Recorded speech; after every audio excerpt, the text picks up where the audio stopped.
In a quaint village nestled among rolling hills, young Rohan found himself adrift in a sea of melancholy.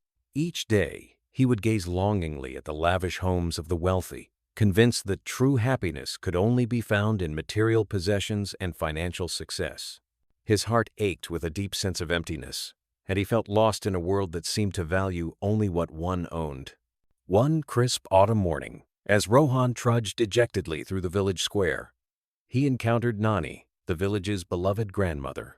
Her wrinkled face bore the wisdom of years, and her eyes twinkled with a joy that Rohan couldn't comprehend. Intrigued by her radiant demeanor, Rohan struck up a conversation. "My child," Nani said, her voice warm and comforting, "I see the weight of sadness in your eyes. Come, sit with me, and I'll share with you the secret of true happiness." Skeptical but desperate for answers, Rohan obliged. As they sat on a worn wooden bench, Nani began to weave a tale of her own life's journey. She spoke of times of hardship and struggle, but also of the profound joy she discovered along the way. "The real secret of happiness," Nani revealed, "lies not in what we possess, but in how we perceive and interact with the world around us."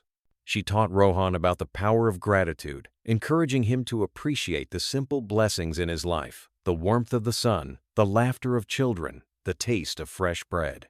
With each passing day, Rohan began to notice the beauty that had always surrounded him, but that he had been too blind to see. Nani then guided Rohan to find fulfillment in helping others. She took him to the village orphanage, where they volunteered their time. As Rohan played with the children and saw their faces light up with joy, he felt a warmth in his heart he had never experienced before. Slowly but surely, Rohan's perspective began to shift. He learned to find contentment in the present moment, rather than constantly yearning for more. He discovered that true wealth lay in the relationships he cultivated and the positive impact he could have on others' lives. As weeks turned into months, the village noticed a change in Rohan. His smile became genuine, his laughter infectious. He walked with a newfound purpose, spreading kindness wherever he went.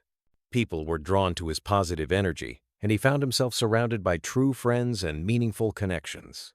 Rohan's transformation inspired others in the village.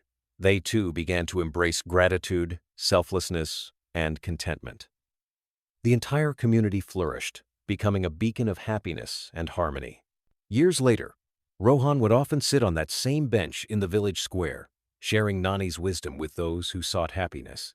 He had learned that the greatest riches in life came not from what one owned, but from the love one shared, the kindness one showed, and the joy one spread to others.